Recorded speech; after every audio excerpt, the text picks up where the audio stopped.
जय हिंद दोस्तों, स्वागत है आप सभी का हमारे YouTube चैनल पर। आज की इस वीडियो पर यहाँ पर हम लोग स्टार्ट करने जा रहे हैं निर्देशांक ज्यामिति यानी कोऑर्डिनेट ज्योमेट्री।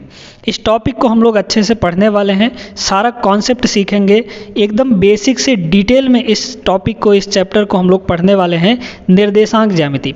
और यहाँ पर हर एक टाइप के आपको प्रश्न करवाए जाएंगे और उन प्रश्नों को करने के लिए यहाँ पर शॉर्ट ट्रिक भी आपको बताया जाएगा, है ना। तो ये हमारा निर्देशांक ज्यामिति का पहला वीडियो है। 2-3 वीडियो में हम इस पूरे टॉपिक को अच्छे से कवर करने वाले हैं। तो वीडियो में अंत तक बने रहिएगा और चैनल को ज़रूर से सब्सक्राइब कर लीजिए, ताकि यहाँ पर जो भी हमारा चल रहा है, मैथ चल रहा है, रीजनिंग चल रहा है, हर एक टॉपिक आपको अच्छे से पढ़ा दिया जाएगा, है ना। और इन हर एक टॉपिक से आपके एग्ज़ाम्स में, है ना, आपके एग्ज़ाम्स में जो है आते हैं, बहुत सारे क्वेश्चन आते हैं, तो उन सारे तरह के प्रश्नों को हम लोग कवर करेंगे, ठीक है। तो चलिए शुरू किया जाए। यहाँ पर निर्देशांक ज्यामिति हम लोग शुरू करते हैं। तो सबसे पहले यहाँ पर हम लोग समझेंगे कि जो कार्टेशियन प्लेन होता है, यहीं से हमारा शुरू होता है कोऑर्डिनेट ज्योमेट्री, ठीक है। हर एक पॉइंट को अच्छे से समझते जाइएगा, क्योंकि एक भी पॉइंट अगर मिस हुआ तो आपको प्रश्नों को सॉल्व करने में दिक्कत जाएगी, है ना। तो हर एक पॉइंट को बड़े गौर से समझिएगा। देखिए, सबसे पहले समझते हैं हम लोग कार्टेशियन प्लेन क्या होता है, यानी कार्तीय तल क्या होता है, ठीक है। ये चीज़ आप 10वीं में भी पढ़े होंगे, लेकिन आपको भूल गया होगा, है ना। तो यहाँ पर सबसे पहले हम बताते हैं कि कार्टेशियन प्लेन क्या होता है। तो देखिएगा यहाँ पर ये जो है दिख रहा है आपको, ये है हमारा कार्टेशियन प्लेन यानी कार्तीय तल। इसको कहते हैं कार्तीय तल या फिर निर्देशांक तल भी कहते हैं, जिसमें 2 संख्या रेखाएं होती हैं, ठीक है। 2 संख्या रेखाएं, एक होता है क्षैतिज संख्या रेखा और एक होता है ऊर्ध्वाधर संख्या रेखा, जो यहाँ पर लंबवत खड़ा हुआ है, और जो लेटा हुआ है उसको हम लोग कहते हैं क्षैतिज संख्या रेखा। जो क्षैतिज वाला होता है उसको अपन लोग कहते हैं एक्स एक्सिस। क्या कहते हैं? एक्स एक्सिस यानी एक्स अक्ष, ठीक है। और जो खड़ा हुआ है ऐसे लंबवत है, इसको हम लोग कहते हैं वाई अक्ष यानी वाई एक्सिस, ठीक है। इतनी बात समझ में आ गई होगी। ये है एक्स एक्सिस, ये है वाई एक्सिस।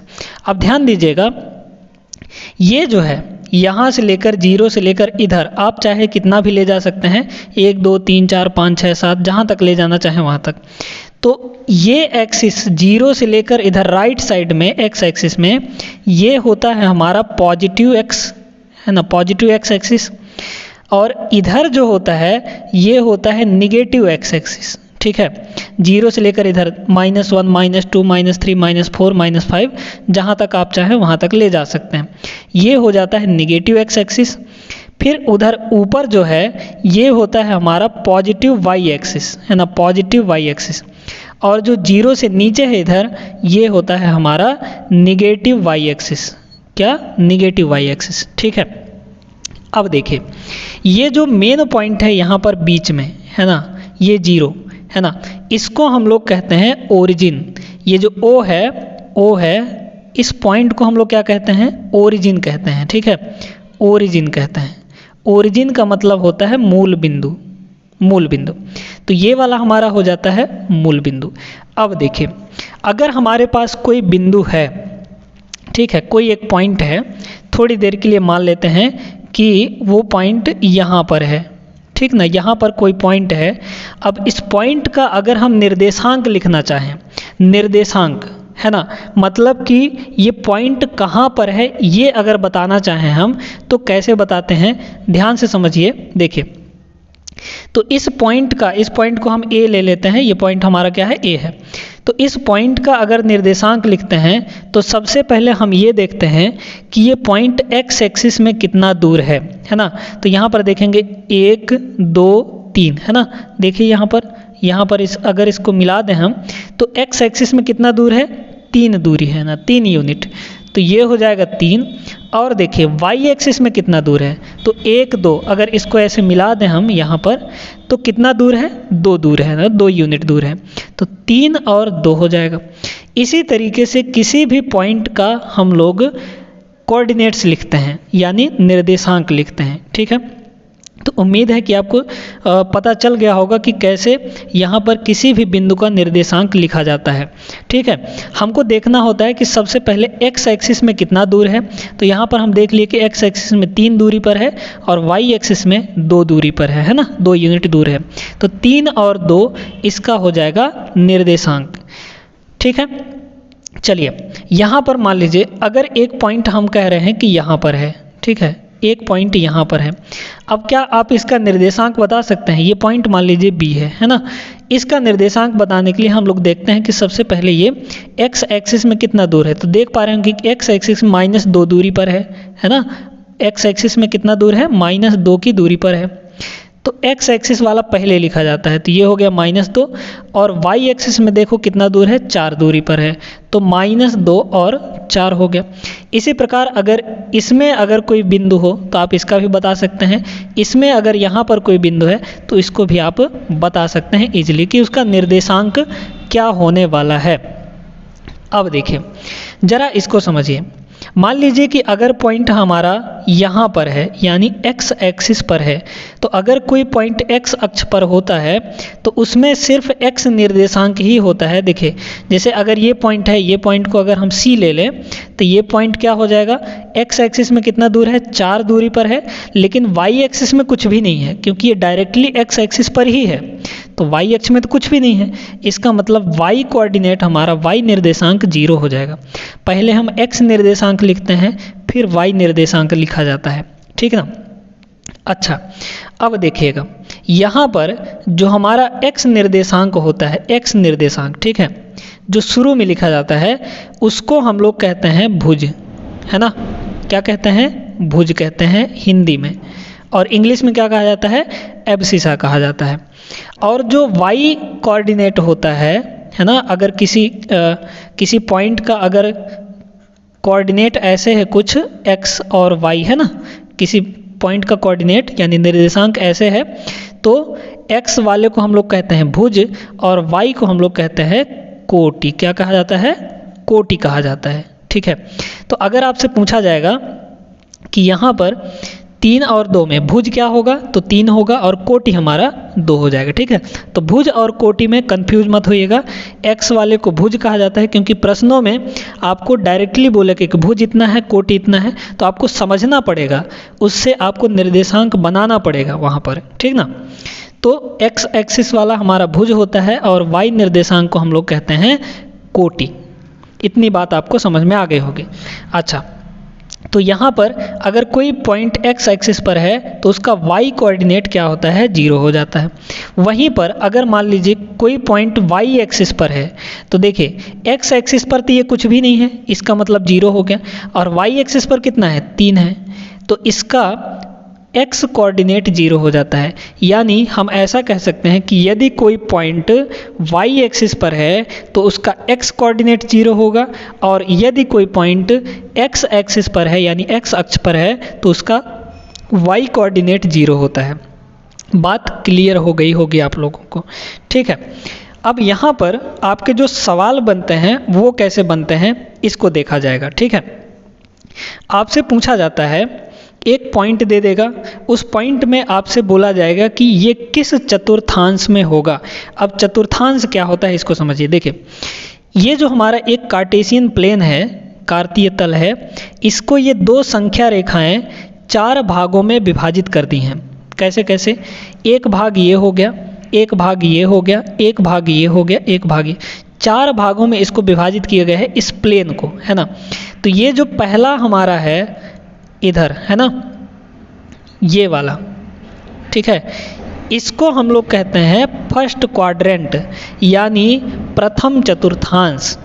ये हमारा जो है इस 0 के इधर और इसके प्लस y एक्सिस और प्लस x एक्सिस के इधर जो है इस पार्ट को हम लोग कहते हैं प्रथम चतुर्थांश यानी फर्स्ट क्वाड्रेंट। इसके बाद ये होता है हमारा इधर वाला हिस्सा सेकंड क्वाड्रेंट यानी द्वितीय चतुर्थांश। ये जो होता है ये है हमारा तृतीय चतुर्थांश यानी थर्ड क्वाड्रेंट, और ये है हमारा फोर्थ क्वाड्रेंट यानी चतुर्थ चतुर्थांश, ठीक है। चतुर्थांश का अर्थ ये होता है कि किसी भाग को किसी एक भाग को 4 भागों में बांटने के बाद जो एक अंश होता है, एक भाग होता है, उसको चतुर्थांश कहा जाता है। तो देखिए 4 भागों में से एक भाग जो कहलाएगा वो चतुर्थांश कहलाएगा। तो ये होता है हमारा पहला चतुर्थांश, ये होता है दूसरा चतुर्थांश, ये है तीसरा और ये है चौथा। ठीक है। अब देखिए यहाँ पर जो फर्स्ट क्वाड्रेंट है वहाँ पर x और y मतलब जो कोटि है और भुज है दोनों, ये कैसे होंगे? तो अगर यहाँ पर देखा जाए तो ये जो पॉइंट A है वो किस चतुर्थांश में है? प्रथम चतुर्थांश में है। इसका देखिए कि +3 और +2 दिया है, यानी x कोऑर्डिनेट भी पॉजिटिव है और y कोऑर्डिनेट भी हमारा पॉजिटिव है। तो हम यहाँ से लिख सकते हैं कि फर्स्ट क्वाड्रेंट में क्या होता है? x और y यानी भुज और कोटि दोनों हमारे पॉजिटिव होते हैं। ठीक है। तो हम इसको ऐसे भी कह सकते हैं प्लस और प्लस। ठीक है। x कोऑर्डिनेट भी हमारा पॉजिटिव होता है और y कोऑर्डिनेट भी हमारा पॉजिटिव होता है। अगर हम सेकंड क्वाड्रेंट की बात करें यहाँ पर इस वाले, तो पॉइंट B जो है वो सेकंड क्वाड्रेंट में ही है। तो देखिए इसका जो x वाला पार्ट है वो माइनस में है, y वाला पार्ट पॉजिटिव है। ठीक है। तो अगर देखा जाए तो सेकंड क्वाड्रेंट में क्या होगा? सेकंड क्वाड्रेंट में x कोऑर्डिनेट माइनस में होगा और जो हमारा y कोऑर्डिनेट है वो पॉजिटिव होगा। तो अगर आपसे बोला जाए, जैसे मान लीजिए हम आपसे कह रहे हैं कि एक हमारा पॉइंट Q है और इस पॉइंट Q के जो निर्देशांक है वो दिए गए हैं -10 और 4, तो आपसे पूछा जाएगा कि ये जो है ये किस चतुर्थांश में बिलोंग करेगा, ये किस चतुर्थांश में स्थित है।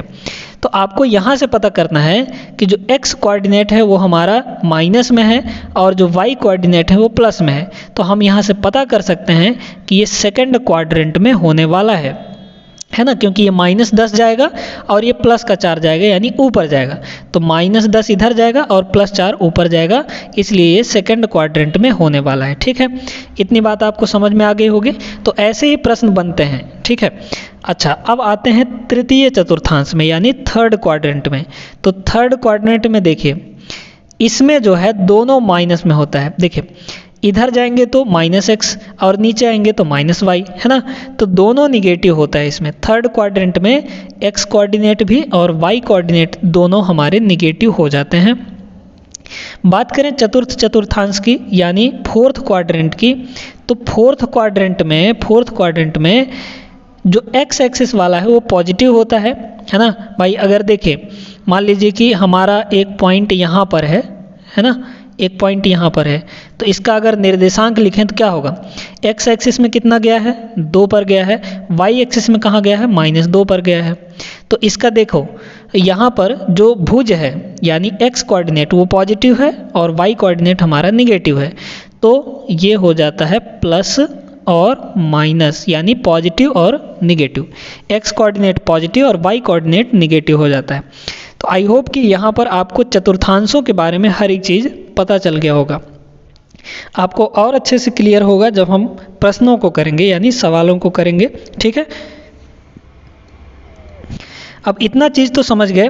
अब एक पॉइंट और आप समझ लीजिए कि जो हमारा ओरिजिन होता है यानी मूल बिंदु, यहाँ पर जो है ना O, ये बीच वाला पॉइंट, इस पॉइंट का निर्देशांक क्या होता है ना। तो इस पॉइंट का निर्देशांक जो होता है वो होता है 0 0। कभी कभी डायरेक्टली आपसे सवाल कर दिया जाता है कि मूल बिंदु के निर्देशांक क्या होगा, तो क्या होता है 0 0, यानी x एक्सिस में भी ये 0 पर है और y एक्सिस में भी ये 0 पर है।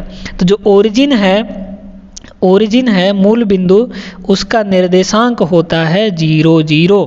ठीक है। x एक्सिस और y एक्सिस दोनों में वो 0 होता है। बात क्लियर हो गई।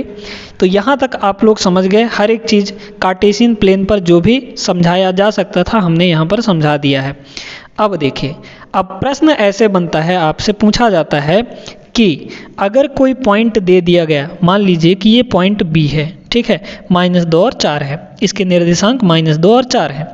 अब आपसे इसमें आपसे पूछा जाएगा कि y अक्ष के सापेक्ष इसका जो मिरर इमेज बनेगा यानी दर्पण प्रतिबिंब वाई अक्ष के सापेक्ष है ना, इस अक्ष के सापेक्ष वाई अक्ष के सापेक्ष, यानी वाई अक्ष को हमको दर्पण मानना है। तो वाई अक्ष को अगर दर्पण मान लिया जाए तो -2 और 4 का प्रतिबिंब क्या बनेगा, यानी हमारा जो इमेज है, मिरर इमेज, दर्पण प्रतिबिंब, वो क्या बनेगा। ठीक है, तो ऐसे सवाल आपसे पूछे जाते हैं। तो हम थोड़ा दर्पण प्रतिबिंब के बारे में भी समझते हैं अच्छे से।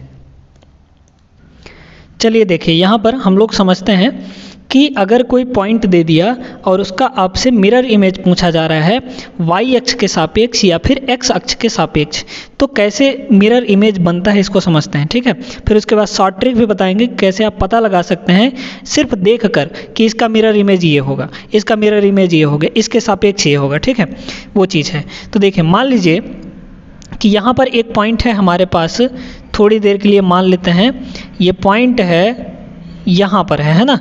तो एक्स एक्सिस में हम मान लेते हैं थोड़ी देर के लिए 2 है ना। एक्स एक्सिस में कितना है, 2 है, और वाई एक्सिस में कितना गया है, 3 है ना। वाई एक्सिस में 3 तक गया है। ये पॉइंट है हमारा ए। अब आपसे यहाँ पर कह रहा है कि अगर वाई अक्ष के सापेक्ष, मतलब ये है कि वाई अक्ष को अगर हम दर्पण मान लें, वाई अक्ष को दर्पण मान लें, तो इस पॉइंट ए का जो दर्पण पर प्रतिबिंब दिखेगा वो कहाँ पर होगा। ठीक है, तो देखिए, वाई एक्सिस तो हमारा दर्पण हो गया। अब दर्पण में जो ए का प्रतिबिंब है वो इधर कहीं बनेगा कि नहीं बनेगा, इधर कहीं बनेगा ना, इधर। अब दर्पण में याद रखिएगा, जितना दूर बिंदु होता है उतना ही दर्पण के पीछे उतना ही दूर बनता है प्रतिबिंब उसका। ठीक है, तो वाई अक्ष तो हमारा दर्पण हो गया। और दर्पण से ये कितना दूरी पर है, दर्पण से ये 2 दूरी पर है, देख लीजिए 2 दूरी पर है ना, 2 यूनिट दूर है। तो दर्पण के पीछे भी कितना यूनिट दूर बनेगा, 2 यूनिट दूर बनेगा। यानी दर्पण के पीछे अगर 2 यूनिट दूर ले जाएं तो -2 पर बनेगा, यहाँ पर बनेगा। तो देखिए, ये हुआ -2, और जो वाई एक्सिस पर है वो तो नहीं ना चेंज होगा क्योंकि वो बराबर दूरी पर बना हुआ है। ठीक है, तो अगर वाई अक्ष के सापेक्ष देखा जाए, अगर इसको हम दर्पण मान लें, ये हमारा मान लीजिए दर्पण है, तो दर्पण से जितना दूर ये बिंदु होगा उतना ही दूर पीछे यहाँ पर बन जाएगा। बात क्लियर हो गई। अगर वाई अक्ष को दर्पण माना जाए तब, ठीक है, वाई अक्ष को दर्पण माना जाए तब। तो यहाँ पर एक पॉइंट नोट कर लीजिए, जैसे देखिए, हम यहाँ पर बिंदु ए का दर्पण प्रतिबिंब क्या बना दिए, यहाँ पर -2 और 3। तो याद रखिए कि अगर वाई अक्ष के सापेक्ष बोलता है, वाई अक्ष के सापेक्ष बोलता है, तो जो एक्स एक्सिस वाला है, एक्स कोऑर्डिनेट, उसका निर्देशांक प्लस है तो माइनस हो जाएगा, माइनस है तो प्लस हो जाएगा। यानी एक्स कोऑर्डिनेट का निर्देशांक साइन बदल जाएगा। ठीक है, लेकिन वाई कोऑर्डिनेट नहीं बदलेगा। याद रखिएगा, अगर वाई अक्ष के सापेक्ष बोल रहा है, यहाँ पर हम 2 पॉइंट लिख देते हैं आपके लिए।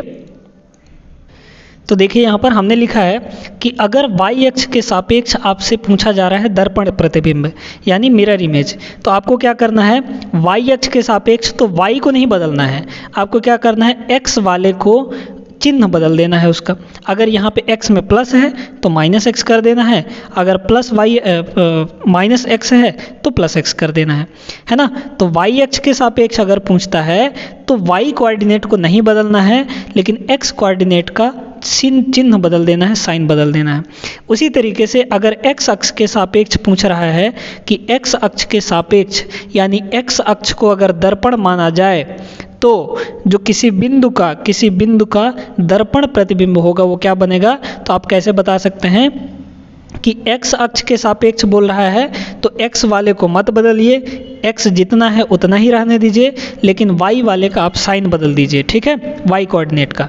तो अगर y अक्ष के सापेक्ष है तो y को मत बदलिए, x अक्ष के सापेक्ष है तो x को मत बदलिए। वहीं पर देखिए, अगर आपसे पूछा जाए यहाँ पर कि बिंदु A का x अक्ष के सापेक्ष दर्पण प्रतिबिंब क्या बनेगा, तो x अक्ष हमारा दर्पण बन जाएगा। अब इस दर्पण के, ये हमारा x अक्ष जो है वो दर्पण बन गया है ना, ये हमारा क्या है, दर्पण बन गया। अब दर्पण में देखिए कि जो ये बिंदु A है इसका प्रतिबिंब कहाँ बनेगा, इसके जस्ट पीछे बनेगा। x अक्ष हमारा दर्पण है तो दर्पण के जस्ट पीछे बनेगा। कितनी दूरी पर बनेगा, 3 दूरी पर बन जाएगा, है ना, क्योंकि वाई एक्सिस में ये 3 दूरी पर है, तो पीछे भी दर्पण के पीछे भी हमारा 3 दूरी पर बनेगा, मतलब यहाँ पर बनेगा, यहाँ पर बनेगा, ठीक है। दर्पण प्रतिबिंब ये हमारा हो जाएगा मिरर इमेज, ये हमारा क्या हो जाएगा, मिरर इमेज, ठीक है, मिरर इमेज। तो यहाँ पर बन जाएगा किसके सापेक्ष, एक्स अक्ष के सापेक्ष, ये बात ध्यान में रखिएगा। तो अगर इस पॉइंट का निर्देशांक अगर लिखा जाए तो क्या होगा, एक्स एक्सिस में 2 है और वाई एक्सिस में -3 है। तो देखिए एक्स अक्ष के सापेक्ष अगर बोलता है तो एक्स वाला तो चेंज नहीं हुआ, लेकिन वाई वाला जो है उसका चिन्ह बदल गया यहाँ पर। बात क्लियर हो गई। तो उम्मीद है कि आपको अगर मिरर इमेज का क्वेश्चन आता है ना, कि इसका मिरर इमेज ये होगा, है ना, तो आप बड़ी ही आसानी से सिर्फ देखकर आप ये तरीका अगर अपनाएंगे तो आप सिर्फ देखकर बता सकते हैं। एक्स अक्ष के सापेक्ष बोल रहा है तो आपको एक्स को नहीं बदलना है, अगर वाई अक्ष के सापेक्ष बोल रहा है तो आपको वाई को नहीं बदलना है, बाकी जो दूसरा वाला है उसका आपको साइन बदल कर लिख देना है, ठीक है। अच्छा, अब यहाँ पर एक छोटा सा पॉइंट हम यहाँ पर आपसे पूछना चाह रहे हैं कि अगर मान लीजिए कि एक पॉइंट P है ना, एक पॉइंट P है हमारा -3 और 5, ये पॉइंट है।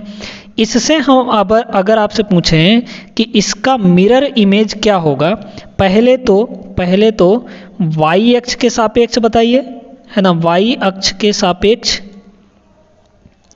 तो आप ये बिना डायग्राम देखे ही, बिना डायग्राम बनाए ही बता सकते हैं। तो y अक्ष के सापेक्ष पूछ रहा है इसका मिरर इमेज, तो y अक्ष के सापेक्ष में हमने बताया था कि y अक्ष के सापेक्ष जो है y वाला चेंज नहीं होगा, है ना, तो इसका y वाला मत चेंज करिए, y वाला 5 ही रहने दीजिए, 5 है तो 5, लेकिन y अक्ष के सापेक्ष है तो x वाला चेंज होगा, तो -3 है, इसका +3 हो जाएगा। तो y अक्ष के सापेक्ष देखिए -3 और 5 का जो मिरर इमेज बनेगा वो 3 और 5 बन जाएगा। इसी तरीके से अगर हम आपसे पूछें कि इसी पॉइंट P का जो x अक्ष के सापेक्ष क्या बनेगा मिरर इमेज, यानी दर्पण प्रतिबिंब क्या बनेगा। तो देखिए x अक्ष के सापेक्ष है ना, तो x वाले को मत बदलिए, तो ये हो जाएगा -3 का -3 ही रहेगा, लेकिन जो y वाला है उसका साइन बदल जाएगा, तो 5 है -5 हो जाएगा, ठीक है। तो x अक्ष के सापेक्ष जो इसका प्रतिबिंब बनकर आएगा वो -3 और -5 होने वाला है। बात क्लियर हो गई। उम्मीद है कि अब आपको दिक्कत नहीं होगा अगर मिरर इमेज से रिलेटेड आपको प्रश्न पूछा जाता है। हम आपको प्रश्न भी करवाएंगे, टेंशन मत लीजिए, बहुत ही वैरायटी ऑफ क्वेश्चंस हैं। कोऑर्डिनेट ज्योमेट्री पूरा एकदम डिटेल में हम पढ़ाने वाले हैं, तो हर एक तरह का प्रश्न जो भी आपके एग्ज़ाम में बन सकता है, हर एक टाइप का प्रश्न आपको पढ़ाया जाएगा, ठीक है। चलिए, यहाँ तक मिरर इमेज तक हम समझ गए, क्वाड्रेंट समझ गए, भुज कोटि क्या होता है वो चीज़ समझ गए, मूल बिंदु समझ गए, और जो कार्टेशियन प्लेन में पूरा सिस्टम होता है उसको हम लोग समझ गए, ठीक है। तो दोस्तों आज की इस वीडियो में बस इतना ही। अगले वीडियो में हम लोग इसी से संबंधित जो आज यहाँ पर थ्योरी हम लोग पढ़े हैं, पूरा कॉन्सेप्ट सीखे हैं, इसी पर आधारित हम लोग अगले वीडियो में प्रश्न करने वाले हैं, और आगे का कोऑर्डिनेट ज्योमेट्री का आगे का जो कॉन्सेप्ट है, आगे का जो टॉपिक्स हैं वो हम लोग पढ़ने वाले हैं, ठीक है। तो आज की इस वीडियो में बस इतना ही। अगर ये वीडियो पसंद आया हो, आपको अच्छे से समझ में आ गया हो, तो वीडियो की एक लाइक ज़रूर कर दीजिएगा और अपने दोस्तों के साथ ज़रूर से शेयर कीजिए, और चैनल को साथ में सब्सक्राइब भी कर लीजिए, ताकि यहाँ पर जो भी हम नई वीडियो डालें आपको तुरंत नोटिफिकेशन मिल जाए और आप उसी समय आप वीडियो देख पाएँ, मैथ्स के और रीजनिंग के भी, ठीक है। मिलते हैं नेक्स्ट वीडियो में, तब तक आप सभी अपना ख्याल रखिए। जय हिंद।